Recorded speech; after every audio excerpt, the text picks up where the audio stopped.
Hi, Nancy with the Toll. I'm here with my friend Emily Wilson. You heard her in trust issues.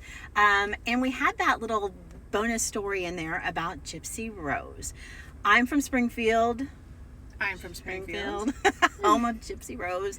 And I was a news anchor, breaking news reporter, and covered from the second Gypsy went missing up until Nick's trial and the plea deal and all this stuff. So, every once in a while I run across people who have their own Gypsy Rose stories, and Miss Emily's one of them. Because you had an encounter with them through the Leukemia Society. Correct. And there's been a lot of talk about Gypsy and whether or not she truly had cancer. And, you know, the whole her mom kept her sick story and how that's all unraveling and all the stuff coming out. It's just crazy when I tell you stuff, isn't it? People around here don't know. I mean, she didn't know, did you? There's always something new. And I'm like, how is there something new again? Okay. What else can there be? So tell us your story. About your encounter with them and how you got there. Yes, with Gypsy. Yes. So it was a brief encounter. I was just doing an event for the Leukemia and Lymphoma Society. My son had been nominated that year for Boy of the Year. He was, I believe, 6 at the time. And the Leukemia and Lymphoma Society has an event that they put on to where they would choose one boy and one girl candidate who had cancer. And they would kind of be like their face for that year, and they'd go do events and help do fundraising for the society. And one of the events was throwing the first pitch at the Springfield Cardinals game. And so my son got to go out there and throw the first pitch. And when we got there, Gypsy was there, and she's obviously very recognizable. She stands out because she's in a wheelchair. She looks very sick. She's covered up in a blanket. She talks very softly. I mean, it was just very like, I remember my heartstrings just going out to her and her situation. And I actually felt very grateful that, my son was up running around and able to throw the first pitch. And, I just made me count my blessings for my son. But, they got to be up there together, kind of get their picture taken, meet all the players, and then they each took a turn and threw their first pitch. So that was kind of my interaction. I do remember thinking when she spoke, I don't want to say it sounded fake because I don't want to ever accuse anyone of that, but it didn't fit. Her voice didn't really seem to fit her. And she was decked out like head to toe in like Disney. And I remember she had like little mater slippers on from the movie The Cars, because that was really big right then. And it just felt a bit young for her. And so I almost wondered if there was like maybe some delays mentally because of just how kiddish everything was about her.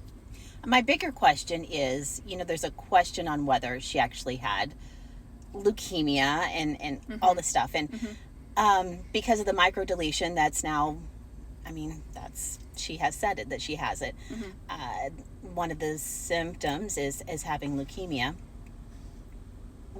Would you have been able to do all this? Like, what was your experience with your son having leukemia? Is it something that you could have faked? I don't know how I could have faked it, honestly. The testing that goes through being able to determine if they have leukemia is pretty intense. It's not just like a blood test, even though it's a blood cancer. They actually have to test your bone marrow.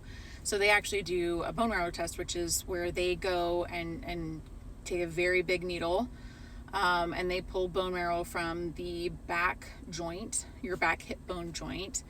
And watching that process alone is very traumatic. We were with Children's Mercy. I don't know what hospital she was with when she was diagnosed, but they allowed me in the room when they tested for that. And it's not like they just guess that you have leukemia. It's not like they just do a blood test and say, oh, it looks like you have leukemia. There are, things that come about in your blood test, like his white blood count was incredibly off on its numbers. His hemoglobin was basically non-existent. So, there are things like that give them an indication that something's wrong, that then leads them to the bone marrow test. But I couldn't have just gone in and said, I think she had, or he has leukemia. So I don't know how she could have done that, but it's a pretty intense deal to go through, for sure. So many stories. So many questions. So many questions. So many questions. Yeah. I don't know. Nobody does. Oh. So I just wanted you to meet Emily again, and that's her story with How was Dee Dee when she was there?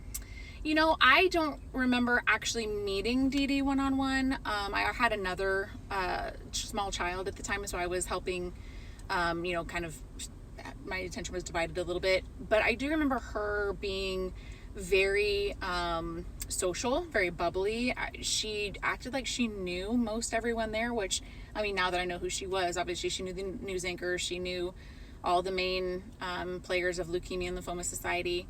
So her presence was essentially just very bubbly and social, and knew who she was talking to. But I don't really remember her being even really with Gypsy quite a bit. I mean, I think she was pretty social. When you saw it on the news that she was missing and all this stuff was going down? Instantly you recognized her. I mean, if you've seen her at one event, she stood out to you.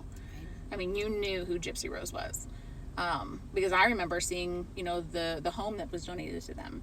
And I remember thinking, oh, that was the little girl that, threw the first pitch, and so, I mean, she stood out. She was very prominent in Springfield as someone that the city really rallied around. Thank you for sharing. Of course. Thank you for listening to The Toll. I appreciate you. Bye.